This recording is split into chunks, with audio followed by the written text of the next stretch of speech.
காட்பாடி அருகே பட்டப்பகலில் முதியவரை ஏமாற்றி ஏடிஎம் கார்டை பறித்து 20,800 ரூபாய் அபே செய்த மர்ம நபரை போலீசார் வலைவீசி தேடி வருகின்றனர். வேலூர் மாவட்டம் காட்பாடி அடுத்த திருப்பாக்குட்டை கிராமத்தை சேர்ந்த நடராஜ் என்பவர் தனியார் நிறுவனத்தில் ஊழியராக பணிபுரிந்து வருகிறார்.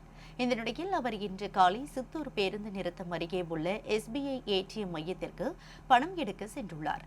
அவருக்கு தூர பார்வை குறைபாடு காரணத்தால் ATM கேந்திரத்தில் உள்ள எண்கள் சரியாக தெரியவில்லை என கூறப்படுகிறது. இதனால் அங்கிருந்த அடையாளம் தெரியாத நபரின் உதவியை நாடியுள்ளார்.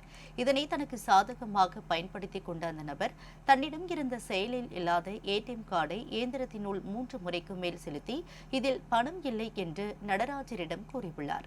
பயன்பாட்டில் இல்லாத கார்டை அவரிடம் கொடுத்துவிட்டு பணம் இருந்த கார்டை நைஸாக எடுத்துக்கொண்டு அங்கிருந்து நழுவியுள்ளார். அவர் சென்ற நிமிடங்களிலேயே நடராஜின் வங்கிக் கணக்கில் இருந்து 20,800 ரூபாய் பணம் எடுக்கப்பட்டதாக அவருடைய செல்லுக்கு குறுஞ்செய்தி வந்துள்ளது.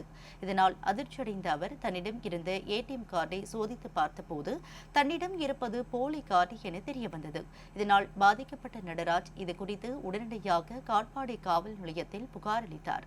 புகாரின் பேரில் வழக்கு பதிவு செய்த போலீசார் ATM மையங்களில் இருந்து CCTV காட்சிகளை ஆய்வு செய்து மர்ம நபரை தீவிரமாக தேடி வருகின்றனர். காலை நேரத்தில் பரபரப்பாக செயல்படும் பேருந்து நிறுத்த பகுதியில் முதியவரை ஏமாற்றி பணம் பறிக்கப்பட்ட சம்பவம் அப்பகுதி மக்கள் இடையே பெரும் அச்சத்தை ஏற்படுத்தியுள்ளது.